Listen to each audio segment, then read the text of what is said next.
What's up YouTube, Aguilar here, back with another review of the McFarlane color top series, Assassin's Creed movie Aguilar figure. Now this is a pretty cool figure. Up front I'm just going to say that it doesn't have a lot of articulation, so if you want to get him in those Assassin's Creed crazy parkour poses, it's not going to really happen, guys, sorry about that.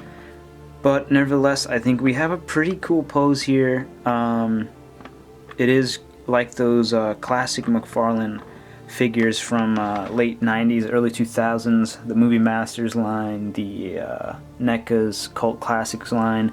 You know, it's called, special word for the articulation, customizable articulation, where you can edit the figure just slightly from its core pose. But in the areas that it lacks of articulation for you articulation junkies, we have a lot of good details here. We have a good likeness, we have great paint application, and we have a nice base with 2 accessories. So without further ado, let's get into this review. Alright, let's get up close to these details here. I guess first let's focus on the head here. We have nice fabric and folds of the hood here. Very cool. Nice profile. Definitely captured that assassin look. Under most lighting, this is pretty dramatic lighting here, you'll get that nice shadow effect over the eyes. Now obviously this is supposed to represent Michael Fassbender, the actor who portrays Aguilar in the modern counterpart of the character. I forgot his name in the movie, but this is pretty nice. We have a beard here. I think the beard could be a little better. It's a bit sloppy. I wish my lighting wasn't so dramatic, but he has tattoos under his eye. Nice assassin symbol up here. Pretty cool stuff. Very tight details here.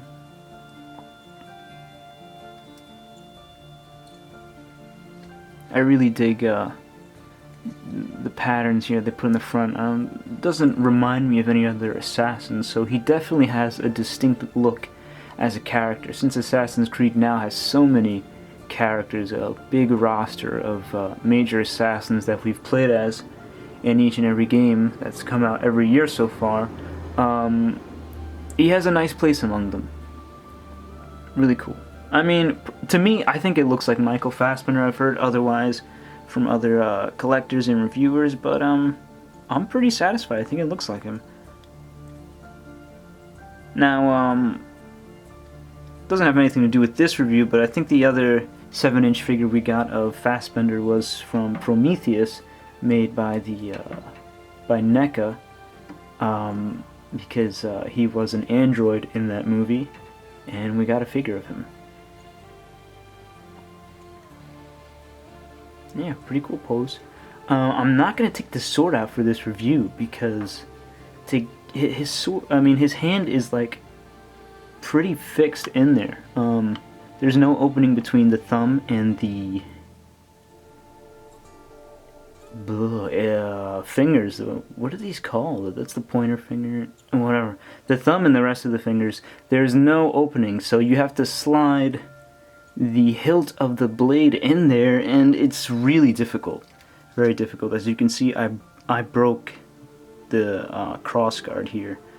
Not fun at all. I would suggest heating up the hand with a lighter or something like that. Don't burn it, but just, you know, soften the plastic up a bit and get it in there. We have a little dagger here, little blade. Goes in right there. We'll sheath it, and his hidden blade goes in through the hand, the opening of the hand here.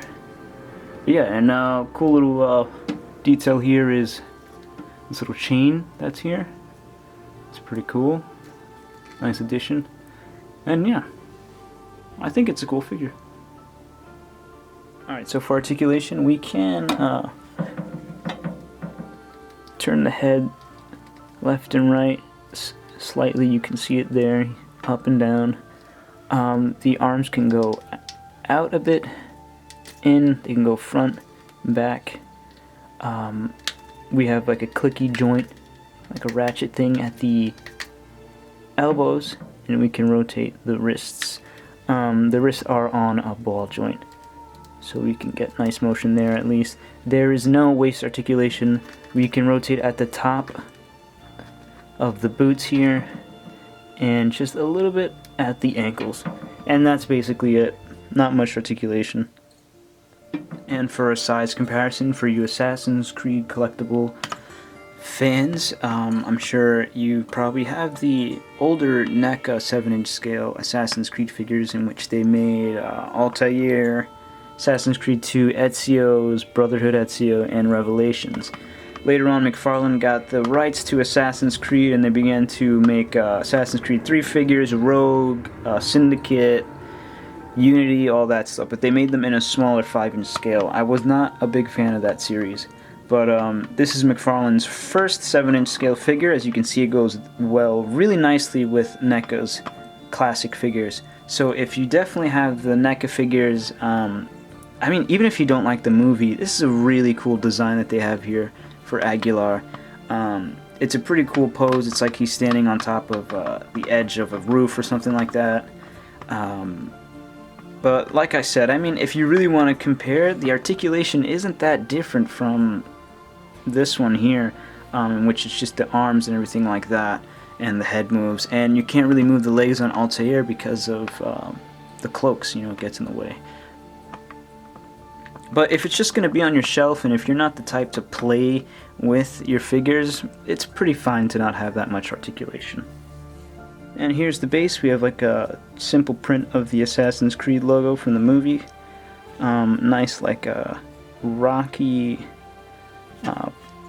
textures here for the base. And yeah, I don't know if you've noticed, but if you seen reviews or if you collect McFarlane's Color Top series, each base has a different texture here, which isn't included in the prototype photos, but it is in the final figure. So it's nice to see something a bit of surprising in the final production figure that's not in the prototype. So the verdict, I think it's a pretty cool figure. I'm pretty impressed by it. It looks really nice. It has better paint application than most of Ubisoft's collectibles, to be honest, and those are like statues that'll range from like 60 to over 100, well over 100. Sorry for this dramatic lighting here. Try to move him back a bit, but I think it looks pretty cool. Movie and all that aside, he has a really cool look to him, nice design of the outfit, and McFarlane executed it pretty well visually. And yeah, I say that wraps up this review. I hope you guys enjoyed it, and until next time, I'll see you guys later.